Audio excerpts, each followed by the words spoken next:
Hello student, मैं Akhilesh Dwivedi civil jobs academy के YouTube channel में आप सभी का स्वागत करता हूं। कहते हैं मंजिलें उनको मिलती हैं जिनके सपनों में जान होती है, पंखों से कुछ नहीं होता, हौसलों से उड़ान होती है। इन लाइनों को चरितार्थ किया है सिमी यादव ने, जो आज हमारे बीच उपस्थित हैं।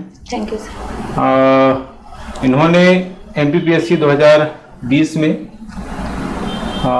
हिंदी माध्यम में प्रथम रैंक और ओवरऑल तीसरी रैंक अर्जित की है और डिप्टी कलेक्टर के पद पर चयनित हुई हैं। ये हमारे संस्थान की क्लास स्टूडेंट हैं।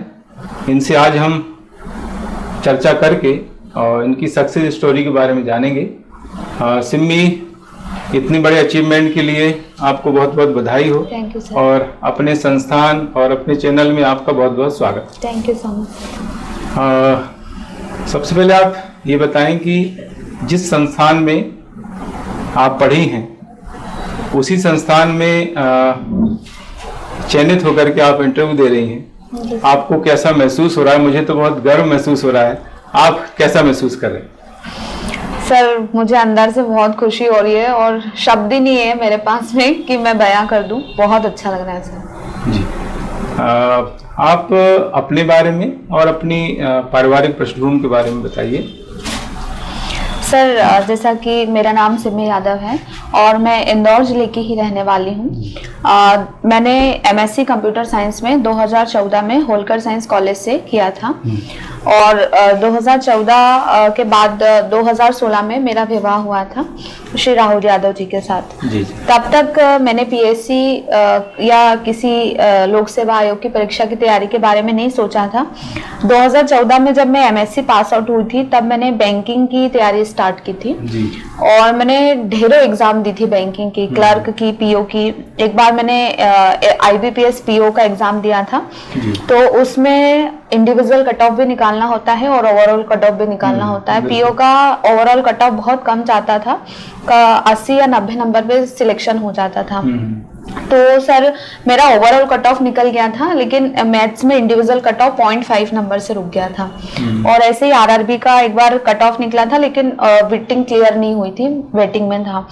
तो फिर मुझे ये लगा, मैंने अपने आप को सेल्फ एनालिसिस किया कि यार मैं बैंकिंग के लिए तो नहीं बनी हूँ। लेकिन उस समय भी PSC के बारे में नहीं सोचा था। तो शादी हो गई 16 में। 2 साल मैंने अपने परिवार को समझा, जाना, सारी चीजें। तब तक भी PSC के बारे में नहीं सोचा था। फिर घर वालों की प्रेरणा से मेरे हस्बैंड कहते थे कि तुम इतनी पढ़ी लिखी हो। मेरे एकेडमिक्स बहुत अच्छे थे, परसेंटेज बहुत अच्छे थे, हमेशा टॉप किया था स्कूल, कॉलेज, यूनिवर्सिटी में। तो हस्बैंड चाहते थे कि अगर मैं स्कूल एकेडमिक में अच्छा कर सकती हूँ तो मैं डेफिनेटली आगे भी अच्छा कर सकती हूँ। तो फिर मेरे मन में मतलब इच्छा हुई कि मुझे PSC की प्रिपरेशन करना चाहिए। इंस्पिरेशन कहाँ से मिला आपको? कोई ऐसा सिलेक्टेड व्यक्ति है? सर, मेरी फ्रेंड थी, उसी ने मुझे बोला कि सिमी तू इतनी इंटेलिजेंट है तो तू, मैं एक्चुअल में पढ़ा रही थी तब PSC स्टूडेंट्स को, या तो उन्होंने मुझे बोला कि पढ़ा तू रही है ठीक है, लेकिन तुझ खुद में भी काबिलियत है, तो क्यों ना तू खुद तैयारी कर। और जो है, तो फिर सर वहीं से मैंने अपनी जो सोच लिया था और अपने हस्बैंड को ये बात शेयर की। तो उन्होंने बिल्कुल मुझे बहुत सपोर्ट किया और फिर मैंने ये तैयारी स्टार्ट की 2017-18 से। जब 18 का पहली बार प्री दिया था तब प्री भी क्वालिफाई नहीं हुआ था, क्योंकि जनवरी में एग्जाम था और नवंबर-दिसंबर से ही स्टार्ट किया था। तब PSC के बारे में कुछ भी नहीं पता था, तो प्री भी क्वालिफाई नहीं हुआ था। फिर 2018 में सर, आपको पता है कि असिस्टेंट रजिस्ट्रार की वैकेंसी आई थी, अगस्त में एग्जाम थी और 2 महीने का टाइम मिला था और फिर पूरी तैयारी की। और मेंस में जो 550 का था उसमें से 330 मार्क्स मेरे आए थे, जो कि बहुत हाईएस्ट मार्क्स थे उस समय। लेकिन अनफॉर्चुनेटली इंटरव्यू में 1 नंबर से जी सर रुका था। वेटिंग था। हाँ, सिलेक्शन लिस्ट में नाम था पर नीचे नाम था, तो वो वेटिंग क्लियर नहीं हो पाई, चूंकि अच्छी खासी पोस्ट बड़ी थी वो भी, तो हाँ वेटिंग क्लियर नहीं हुई थी। तो उस समय सर बहुत निराशा हुई। मुझे ऐसा लगा कि सिलेक्शन हम बच्चों का तो हो ही नहीं सकता, जो टॉपर्स होते हैं वो कुछ अलग ही बच्चे होते हैं। लेकिन ऐसा नहीं है। मुझे एक बात तो समझ में आ गई थी कि अगर हम तैयारी करते हैं दिन रात जी तो सिलेक्शन डेफिनेटली होता है, क्योंकि जब मैंने असिस्टेंट रजिस्ट्रार का मेंस निकाला था और इंटरव्यू तक मैं पहुंची थी तो मुझे ये बात बिल्कुल बहुत अच्छे तरीके से समझ में आ गई थी। और जब मैं फेल हुई तब मैंने सोच लिया था कि अब जो है बिल्कुल कमर कसनी है, और डिप्टी कलेक्टर की कसम खाई थी तब तक ये बनूंगी नहीं, तब तक छोड़ूंगी नहीं। फिर 19 का दिया सर, 19 का फिर प्री निकला, पहली बार में मेंस निकला, उसका इंटरव्यू अभी भी देना है बाकी, और सौभाग्य से 20 का रिजल्ट आ गया और आज आपके सामने हो सर। तो काफी लंबी जर्नी रही, बीच में कोरोना भी आया, एग्जाम नहीं हुई, ओबीसी केस भी फंसा, तो बहुत सारी चीजें थी। लेकिन सर अगर हम पकड़े रहते हैं किसी चीज को तो डेफिनेटली वो चीज हमें भी नहीं छोड़ती थी। बिल्कुल सही बात। तो आप लगातार यहाँ पर बैठ के पढ़ती थी? जी सर। और क्लास में क्वेश्चन भी आप बहुत करती थी? जी सर। और साधारण टीचर तो उन प्रश्नों का जवाब मेरे ख्याल से दे नहीं सकता था, तो मुझे मालूम है, मैंने देखा आपका जो स्तर था, और आपने कॉपी भी चेक कराई टेस्ट की, तो उससे मुझे अंदाजा लग गया था कि आप सिलेक्शन लेने वाली हैं। इसके बाद आपने जब मेंस दिया, दोनों मेंस दिए, तो मेंस देने के बाद मुझे आपने बताया कि मेरा इस तरह से मेंस रहा है, मैंने इसे लिखा, और आपने मार्क्स भी बताए थे, तो मुझे डेफिनेट ये हो गया था कि आपका सिलेक्शन एक रैंक के साथ होने वाला है। और मैंने एक लाइन आपको बोली थी, अभी मैंने बताया था आपको कि सिमी, मुझे आपका नाम मेरिट लिस्ट में ज्यादा नीचे नहीं देखना पड़ेगा। जी। तो ये लाइन मैंने बोली थी, और वो देववाणी हो गई, और वो आज सच साबित हो गई। तो आपको ऐसा लगा था कि जो सर बोल रहे हैं ये इसमें कुछ बात है कि मेरे मोटिवेशन के लिए बोल रहे हैं? सर तब तो मतलब ना, जब रिजल्ट आया ना सर, तो सच बताओ ना, मैंने एक्सपेक्ट नहीं किया था कि मतलब डिप्टी कलेक्टर की पोस्ट मिलेगी और ओवरऑल 3rd रैंक लगेगी। लेकिन मुझे लग रहा था, मुझे ये था कि आपकी 5th या 10th रैंक, मतलब इसके अंदर आपका आना चाहिए, मुझे तो था भरोसा, इसलिए मैं बार बार आपको बोलता था। तो आपको कितना भरोसा? सर मुझे इतना भरोसा था कि सिलेक्शन होगा फाइनल, और मैं भगवान से दिन रात डिप्टी कलेक्टर का ही बोलती थी जब भी प्रार्थना करती थी। लेकिन सर एक इंटरव्यू का एक्सपीरियंस चूंकि खराब था मेरा, तो कहीं ना कहीं थोड़ा सा नेगेटिव हो जाती थी मैं, तो इतना जरूर विश्वास था सर कि 2nd क्लास पोस्ट तो मिल जाएगी और मैं उसमें खुश हो जाऊंगी। लेकिन जब ऊपर वाला देता है तो छप्पड़ फाड़ के देता है सर, अपने सोच से परे देता है। तो जब दिया सर, तो पहला कॉल आप ही को मैंने लगाया था। तो सर मैं आपको भी पता है उस समय अपने आप को रोने से रोक नहीं पाई थी मैं, तो बहुत खुशी हुई सर मुझे, और आपने जो बोली थी बात वो सही हुई सर। तो देववाणी थी वो। जी सर। कुछ स्टूडेंट के मन में बहुत बड़ा सवाल होता है कि टॉपर्स क्या पढ़ते हैं, कैसे पढ़ते हैं, कितना पढ़ते हैं और कब पढ़ते हैं। जी सर। तो इन प्रश्नों का जवाब आप जो है प्री मेंस इंटरव्यू के परिप्रेक्ष्य में दे, स्टूडेंट आपसे जानना चाहते हैं। जी सर। देखिए जो एमपीपीएससी है या कोई भी लोक सेवा आयोग की परीक्षा है, चाहे वो अदर स्टेट की पीएससी हो या यूपीएससी हो, 3 स्टेज में एग्जाम होता है। जैसे कि सर प्री होता है, मेंस होता है, इंटरव्यू होता है। तो ये 2-3 महीने में या 6 महीने में तैयारी नहीं होती इसकी। इसके लिए एक लंबे परिश्रम की, लंबे टाइम की जरूरत होती है। और सर जब मैंने मतलब पीएससी की फर्स्ट क्लास ली थी, तब मैं प्री की क्लास में बैठती थी, तब मुझे मतलब है ना समझ में ही नहीं आता था सर कि चल क्या रहा है। और पहले तो सिलेबस ही समझ में नहीं आता था कि क्या हुआ, क्या है, कितना पढ़ना है, क्या चीज सिलेबस में है, तो बहुत कठिन लगता था। जब टेस्ट पेपर देती थी तो टेस्ट पेपर देने की हिम्मत ही नहीं होती थी सर। तो फिर मैं क्या करती थी कि उन टेस्ट पेपर को घर पे ले जाकर और उनके आंसर को पढ़ लेती थी, फिर लिखती थी, ताकि मेरा कॉन्फिडेंस बिल्टअप हो। तो फिर मुझे हिम्मत आई। बाद में टेस्ट बहुत दिए? हाँ, फिर बाद में दिए सर। मैं स्टार्टिंग का बता रही हूँ कि मतलब तब मुझे मतलब हिम्मत ही नहीं थी बिल्कुल भी देने की। उस समय ये समस्या थी साथ में, लेकिन उस डर को मैंने ऐसे दूर किया। सर प्री के लिए कम से कम हमको, अगर हम फ्रेशर हैं, हमको कुछ भी एबीसीडी पता नहीं है, तो मेरे हिसाब से किसी अदर का कुछ और ओपिनियन हो सकता है, कम से कम 6 महीने और मैक्सिमम साल भर में हम पूरा समझ जाते हैं सिनेरियो। और प्री की तैयारी जब हम करते हैं तो चूंकि सिलेबस में बहुत सारी चीजें कॉमन होती हैं, तो मेंस की 70% तैयारी तो वहीं पे हो जाती है। 3 मार्कर तो सीधे सीधे ही हो जाते हैं तैयार। तो अगर आप फ्रेशर हैं तो आपकी कैपेबिलिटी कितनी है, तो 6 महीने मिनिमम से लेकर 1 साल फ्रेशर के तौर पर स्टार्ट कर रहे हैं, तो प्री की तैयारी में इतना टाइम लगता है। लेकिन अगर पहले प्री दी है और पहले प्री निकल चुकी है, सारी स्ट्रेटेजी पता है, तो एग्जाम के 2-2.5 महीने पहले का जो टाइम रहता है वो सफिशिएंट रहता है प्री के लिए। प्री एक गेट पास होता है जो मेंस में आपको एंट्री देता है। उसमें हमें मेरिट में आने की जरूरत नहीं होती, लेकिन बच्चे फिर भी मेरिट के लिए भागते हैं। मैं तो कभी सर मेरिट के लिए भागी नहीं, हमेशा अपनी तैयारी परफेक्ट रखी। जब अपनी तैयारी पूरी होती है तो मेरिट अपने आप लगती है, रैंक अपने आप लगती है। तो कभी भी रैंक में आएंगे ऐसा सोच के तैयारी नहीं करनी चाहिए।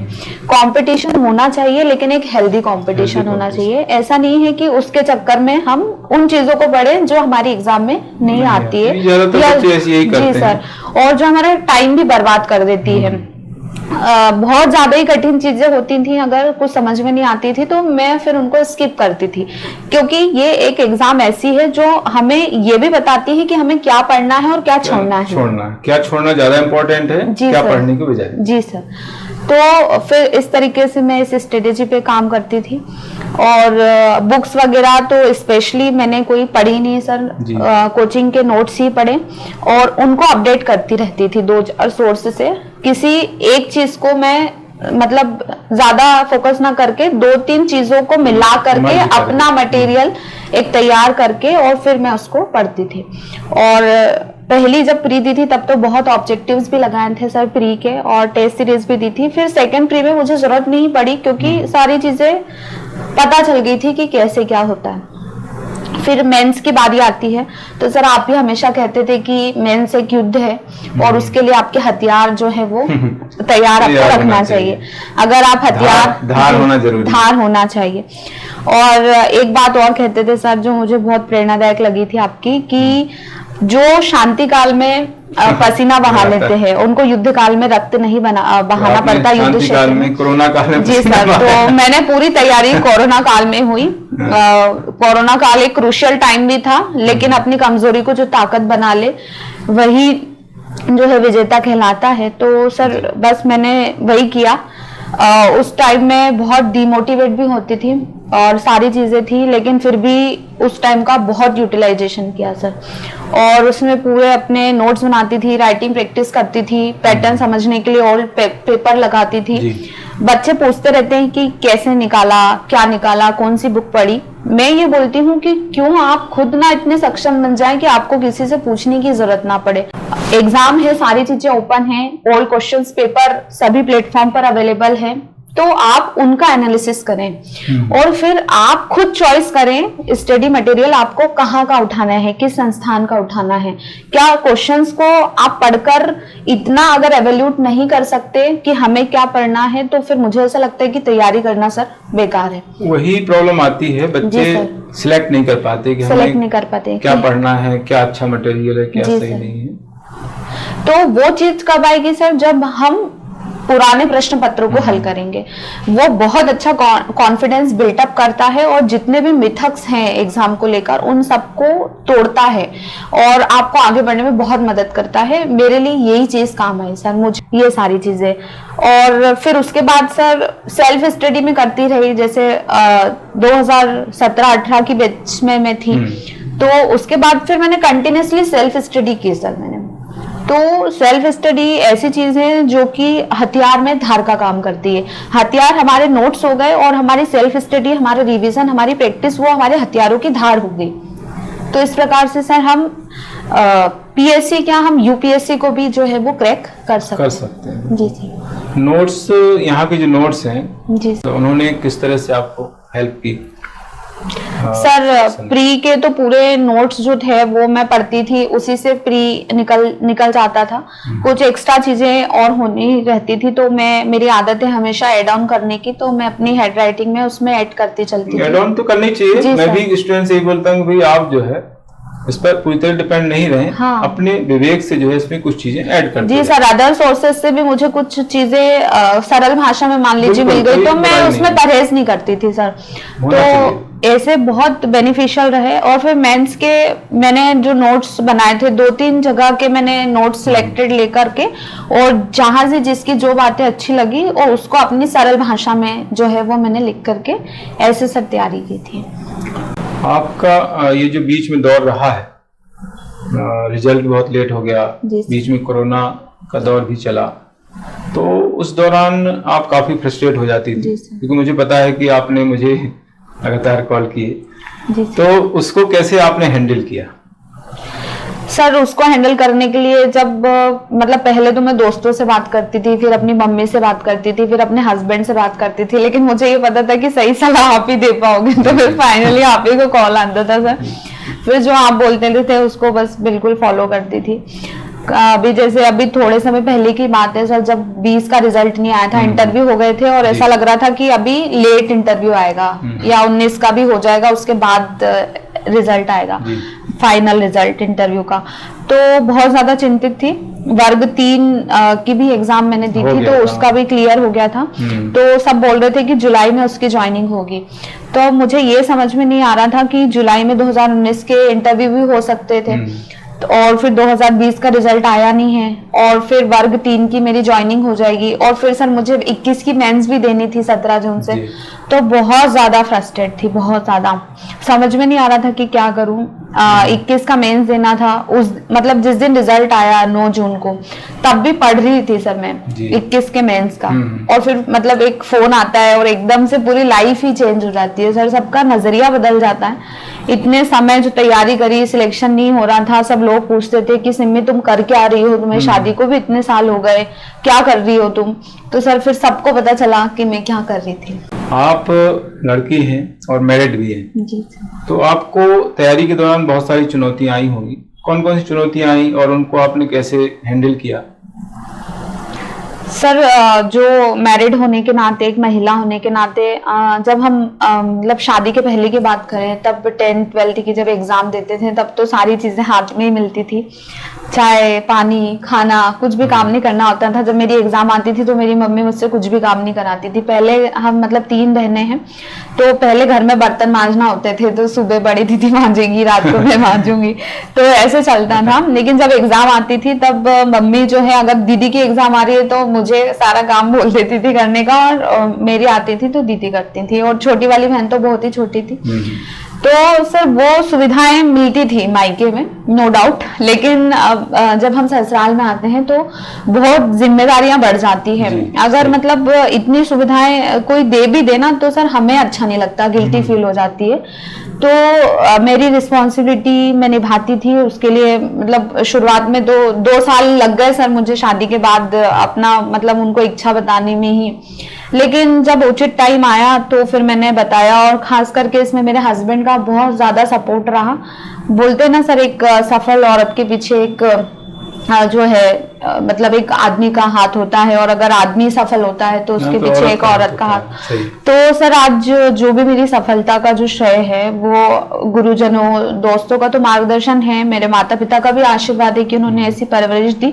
लेकिन ये काम मैं शादी के पहले भी कर सकती थी, लेकिन शादी के बाद किया सर, और ये जो संभव हो पाया वो मेरे हस्बैंड के सहयोग से। उन्होंने इतना ट्रस्ट किया, मैं रात भर भी पढ़ती थी, जिनके साथ में पढ़ती थी वो मेल कैंडिडेट भी थे, तो उन्होंने बहुत ज्यादा ट्रस्ट किया सर मेरे। मतलब रात को 2-2, 2:30, 3-3 बजे तक हम फोन पे पढ़ते थे, क्योंकि कोरोना था। तो उन्होंने बहुत सेक्रीफाइस किया और सब चीजें की सर।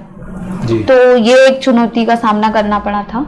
और जैसे कोरोना आया तो बहुत क्रूशियल टाइम था, पूरा ठंडा माहौल था, ना कोई एग्जाम ना कोई रिजल्ट, तो उसमें भी सर बहुत डिमोटिवेट होती थी। लेकिन फिर यही था कि सभी लोगों से बात करके कैसे तैसे मन को समझाते थे और फिर वापस तैयारी करने लगते थे।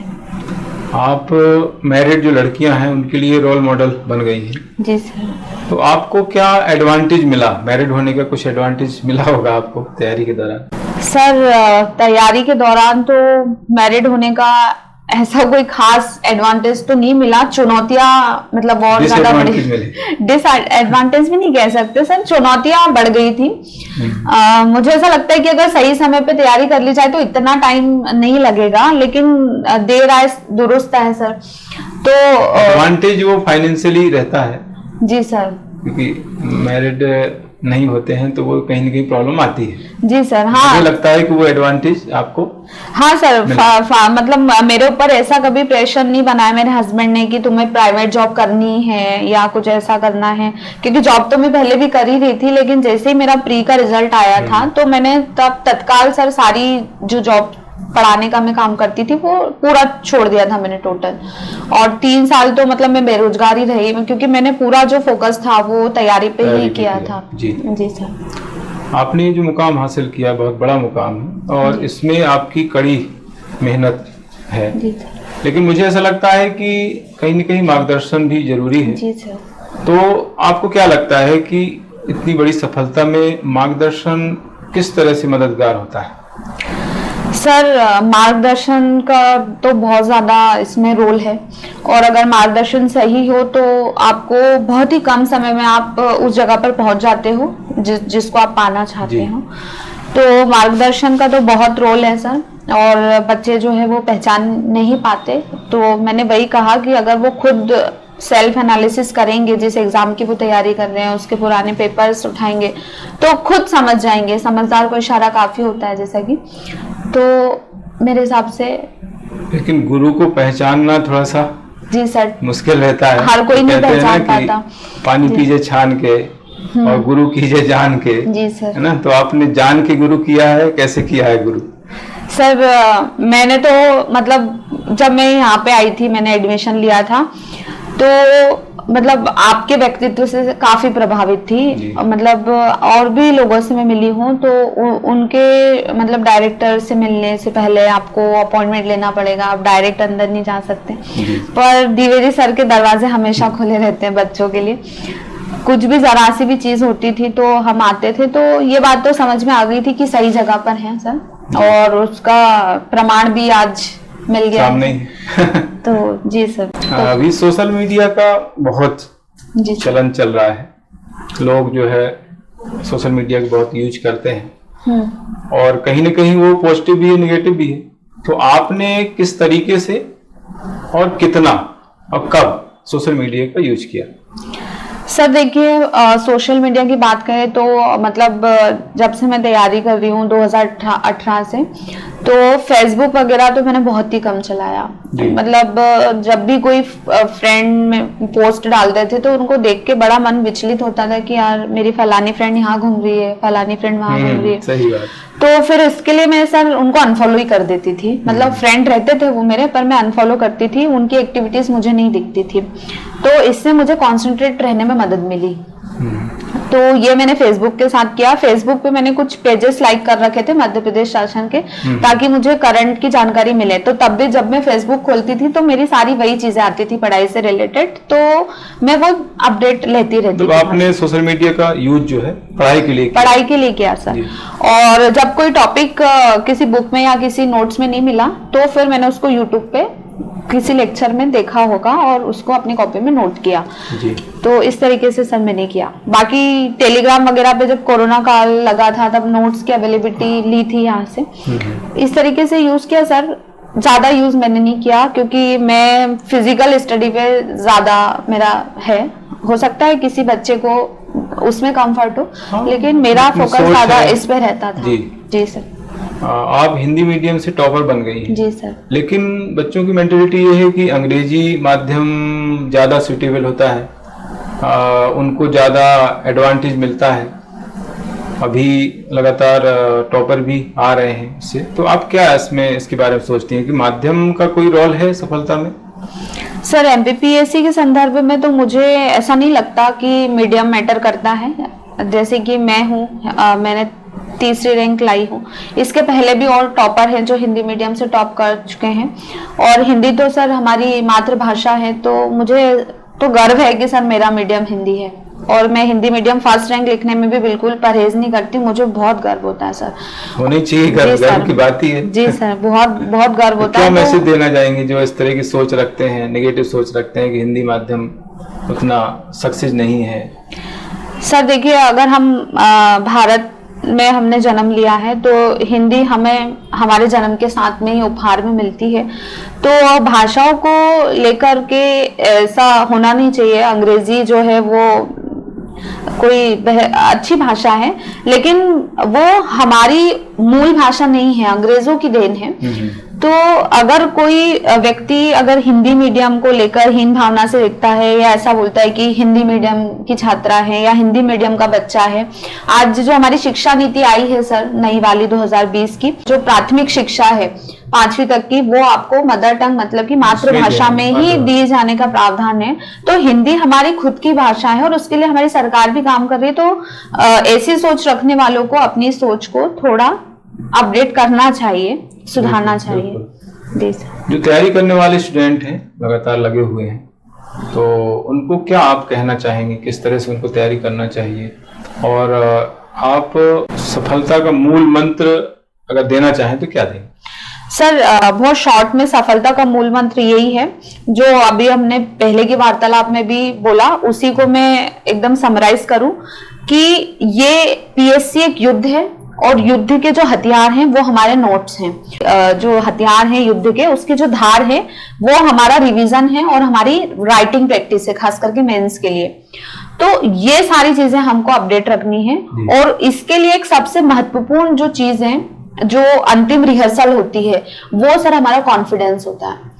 आपको नेगेटिव बिल्कुल भी नहीं होना है। नेगेटिव हो मतलब कि आप 10 कदम पीछे जा रहे हो और वो जो आपका टाइम है वो आपका बहुत ज्यादा खराब होने वाला, वो आपके भविष्य के टाइम को भी खराब करेगा। तो वो चीज आपको नहीं होनी चाहिए। जैसे कि मैंने बताया कि 9 जून तक भी मैं पढ़ रही थी, मैं 19 का रिजल्ट मतलब इंटरव्यू मुझे देना था, 20 का मैं दे चुकी थी, लेकिन फिर भी मेरे मन में ये था कि नहीं यार मैं 21 की मेंस की तैयारी करूं। मैंने तो आपको बीच में बोला भी था कि जब तक सिलेक्शन नहीं हो जाए तब तक पकड़ के रखना। जी सर, तो ये वाली जो मतलब विल पावर है ये हर एक स्टूडेंट में होनी चाहिए, चाहे वो किसी भी एग्जाम की तैयारी कर रहा हो। अगर ये विल पावर किसी स्टूडेंट में है तो डेफिनेटली उसको कोई हरा नहीं सकता सर। चलिए, अच्छी बात है। तो आज हमने बात की सिमी यादव जी से।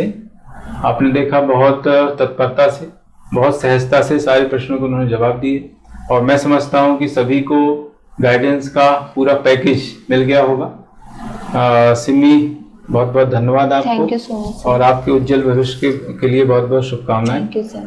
तो आज के लिए इतना ही। आगे हम मिलेंगे एक नए चयनित अधिकारी के साथ। थैंक यू, गुड लक, जय हिंद।